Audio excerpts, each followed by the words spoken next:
Hello नमस्ते। मेरा नाम है विवेक और स्वागत करता हूं आप सभी का आपके अपने चैनल ओन स्टडी पर। तो दोस्तों, आज के इस वीडियो में हम काफ़ी सारे इंपॉर्टेंट टॉपिक पर बात करने वाले हैं। जैसे जो आपके एक स्कूल है वो 31 जनवरी के बाद क्या खोले जाएंगे या फिर नहीं खोले जाएंगे, और जो 10वीं 12वीं वाले बच्चे हैं उनके 15 फरवरी से फाइनल एग्जाम है। तो क्या आपके जो एग्जाम है वो 15 फरवरी से ही होंगे या फिर उनकी डेट है वो आगे बढ़ाई जाती है, और 9वीं 11वीं के जो वार्षिक पेपर है वो कब होंगे। तो इन सब टॉपिक्स पर आज की इस वीडियो में हम बात करने वाले हैं।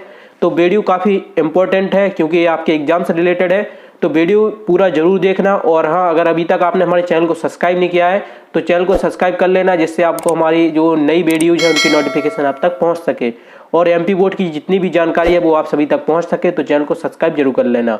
तो चलिए दोस्तों, आज के इस वीडियो को शुरू करते हैं। तो फ्रेंड्स, वीडियो स्टार्ट करने से पहले मैं आप सभी लोगों को एक ज़रूरी सूचना दे दूं। तो जो बच्चे भी क्लास 9th में एक्सीलेंस या फिर मॉडल स्कूल में एडमिशन लेना चाहते हैं तो उनके लिए मैं लाइव क्लासेस रोज शाम 7 बजे अपने यूट्यूब चैनल पर लाइव क्लासेस ला रहा हूं। उनसे आप पढ़ाई कर सकते हैं और उन क्लासेस में आपको अच्छी तरीके से पढ़ाई करवाई जाएगी, जिससे आप जो एक्सीलेंस या फिर जो मॉडल स्कूल का टेस्ट है उसको आसानी से उसमें आप पास हो जाओगे और आपका सिलेक्शन भी है वो हो जाएगा। तो दोस्तों, अगर आपके पास ऐसे कोई बच्चे हैं जो 9th में एक्सीलेंस स्कूल की तैयारी करना चाहते हैं, मॉडल स्कूल की तैयारी करना चाहते हैं, तो मैं आपको सजेस्ट करूंगा कि आप प्लीज़ मेरे चैनल के बारे में उनको बताएं, जिनसे ज़्यादा से ज़्यादा बच्चे हमारे साथ जुड़ सकें। तो दोस्तों, बिना टाइम वेस्ट करते हुए हम आते हैं अपने टॉपिक पर। तो जैसा कि आपको पता है कि 14 जनवरी को यानी मकर संक्रांति के टाइम जो हमारे स्कूल है उनको 31 जनवरी तक के लिए बंद कर दिया गया था। अब जबकि हम कोविड के मामलों की बात करें तो आपको यहाँ पे स्क्रीन पर दिख रहा होगा, 14 जनवरी के दिन जो एक्टिव केस थे वो थे 8,786।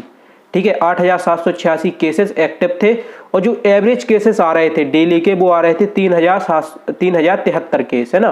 तो डेली के 3,073 केस आ रहे थे और जो एक्टिव केसों की संख्या थी वो थी 8,786। तो इस सिचुएशन में जब 8-9 हज़ार केस आ रहे थे, इस सिचुएशन में हमारे जो स्कूल थे वो बंद किए गए थे, है ना। अब बहुत सारे बच्चे सोच रहे हैं कि क्या 31 जनवरी के बाद स्कूल खुलेंगे या फिर नहीं खुलेंगे। तो मैं उनको क्लियर कर दूं कि देखो, अभी जो 29 जनवरी यानी जो कल का दिन था, कल जो कोविड के नए मामले आए वो आए, सॉरी, जो अभी कोविड के एक्टिव मामले हैं 29 जनवरी तक वो है 8,678। ठीक है, तो अभी जितने केसेस में स्कूलों को बंद किया गया था उतने एक्टिव केस अभी भी है। ठीक है, अब स्कूल को यहाँ पे खोलने की बात क्यों की जा रही है वो मैं आपको बताऊंगा, लेकिन आप यहाँ पे एवरेज और समझ लीजिए। तो जो 7 दिनों का एवरेज है केसेस आने का वो है 9,604। आप ग्राफ में भी देख सकते हैं, है ना। तो पहले जो एवरेज केसेस आ रहे थे वो 3,073 आ रहे थे, और जो अब एवरेज केसेस आ रहे हैं वो है 9,604। तो केसेस आने में लगातार वृद्धि हो रही है, बहुत ज़्यादा केसेस आ रहे हैं, और जो एक्टिव केसेस हैं वो पूरी तरीके से कम नहीं हुए हैं। पहले एक्टिव केस थे 8,786 और अब है 8,678, मतलब 100-150 केसेस का अंतर है जो कि कम हुए हैं। अब देखो, यहाँ पे स्कूल खुलने की बात क्यों की जा रही है इसके बारे में भी आपको मैं थोड़ी जानकारी दे दूं। तो आप ग्राफ में देख सकते हैं कि पहले जो केसेस थे वो लगातार बढ़ रहे थे, है ना, लेकिन अब एक ऊंचाई पर पहुंचने के बाद अब केसेस धीरे धीरे लगातार कम हो रहे हैं। आपने देखा होगा ग्राफ में, अब ग्राफ थोड़ा नीचे जाने लगा है ना। तो अब एक्टिव केसेस हैं वो कम हो रहे हैं। तो इस वजह से लोगों को लग रहा है कि जो कोविड है वो कम हो गया है और स्कूल खोले जा सकेंगे। लेकिन मैं आपको यहाँ पे एक बात बिल्कुल क्लियर कर दूं कि देखो, अभी ग्राफ में आप देख सकते हैं कि कोविड के केसेस बहुत ज़्यादा कम नहीं हुए हैं। जितने 14 तारीख को केसेस थे उतने एक्टिव केस अभी भी है ना। सो आई होप कि आप समझ गए होंगे कि इस टाइम पे गवर्नमेंट क्या डिसीजन है वो ले सकती है, और मैं थोड़ा आपको यहाँ पे डिटेल में एक्सप्लेन कर दूं। तो देखो, क्या हो सकता है कि अभी जो 10वीं और 12वीं वाले बच्चों के बोर्ड पेपर होना है, तो हो सकता है कि इन लोगों के स्कूल है वो खोल दिए जाएं, है ना, और 9वीं 11वीं वाले बच्चे एक दिन छोड़ एक दिन स्कूल आ सकते हैं। लेकिन यहाँ पे एक बात है कि 1 से लेकर 8वीं तक के जो बच्चे हैं वो बच्चे छोटे होते हैं, उनमें कोविड के जो नियम है उनको लागू कर पाना थोड़ा कठिन होता है। सो हो सकता है कि 1 से लेकर 8वीं तक के स्कूल है वो ना खोले जाएं। ठीक है, 9वीं 10वीं 11वीं 12वीं के स्कूल खोलने पर विचार बन सकता है गवर्नमेंट का।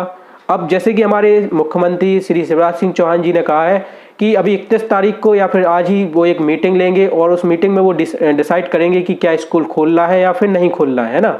तो या तो फिर आज मीटिंग होगी या फिर 31 यानी कि कल मीटिंग होगी 31 जनवरी को। सो उस मीटिंग में डिसीजन लिया जाएगा कि स्कूल खोलने या नहीं खोलने हैं।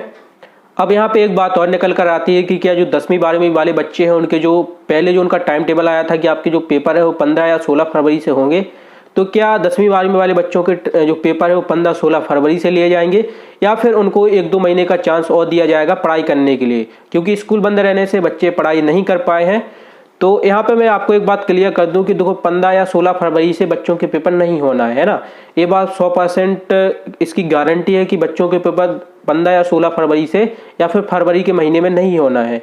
अब पेपर कब होंगे, तो देखो पेपर आपके मार्च में भी हो सकते हैं और अप्रैल में भी हो सकते हैं। 15 मार्च के बाद ही आपके पेपर होंगे, ठीक है। ये बात बिल्कुल 100% करेक्ट है। आपको ये बिल्कुल मान के चलना है कि आपके पेपर फरवरी में नहीं होना है, पेपर आपके मार्च के बाद ही होंगे। अब देखो मैं ऐसा क्यों कह रहा हूँ, इसके पीछे की भी एक वजह है। तो अभी जो हमारे प्रैक्टिकल एग्जाम की डेट आई है वो 16 फरवरी है, यानी 16 फरवरी से आपके जो प्रैक्टिकल के एग्जाम है वो स्टार्ट हो जाएंगे। सो अभी तो 16 से आपके जो 16 फरवरी उससे प्रैक्टिकल के एग्जाम चल रहे हैं और बच्चों को थोड़ा और समय दिया जाएगा अपनी बोर्ड परीक्षा की तैयारी करने के लिए। तो आपके पेपर मार्च में होंगे या फिर अप्रैल में होंगे। अब थोड़ा हम बात कर लें 9वीं और 11वीं के बच्चों के बारे में कि इनके पेपर कैसे होंगे। तो देखो 9वीं और 11वीं के बच्चों का पेपर तो हो सकता है कि स्कूल में हो या फिर घर से ही एग्जाम हो सकते हैं, है ना। उस समय की जो कोविड की स्थिति होगी उस हिसाब से 9वीं और जो 11वीं के बच्चे हैं उनके पेपर ले जाने का डिसीजन है वो लिया जाएगा। लेकिन 10वीं 12वीं वाले बच्चों के हो सकता है कि आपके इस बार ऑफलाइन एग्जाम ही हो, आपको सेंटर पे जाकर ही एग्जाम देना पड़ेगा, ठीक है। 9वीं 11वीं वाले बच्चों का तो ज़्यादा एग्जाम मैन नहीं होता है, तो उनके एग्जाम को हो सकता है ऑनलाइन करा दिया जाए या फिर कोविड पूरी तरीके से ख़त्म हो जाए तो फिर ऑफलाइन एग्जाम वो ले सकते हैं। बट 10वीं 12वीं वाले बच्चों के अभी के हिसाब से जो चांस है वो तो ये है कि उनके एग्जाम है वो सेंटर पर ही जाकर होंगे। सो दोस्तों आई होप कि आज की इस वीडियो में मैंने जो आपको जानकारी दी है वो आप अच्छी तरीके से समझ गए होंगे। फिर भी अगर आपका कोई डाउट या क्वेश्चन रहता है तो आप मुझे इंस्टाग्राम पे भी मैसेज कर सकते हैं और इंस्टाग्राम पे भी आप मुझे फॉलो कर लेना। वहाँ पे भी आपको मैं काफ़ी सारी जो जानकारी है वो शेयर करता हूँ। इसके साथ ही आप इस वीडियो के नीचे कमेंट भी कर सकते हैं। तो दोस्तों आज के लिए फ़िलहाल इतना ही। वीडियो देखने के लिए आप सभी का बहुत बहुत धन्यवाद।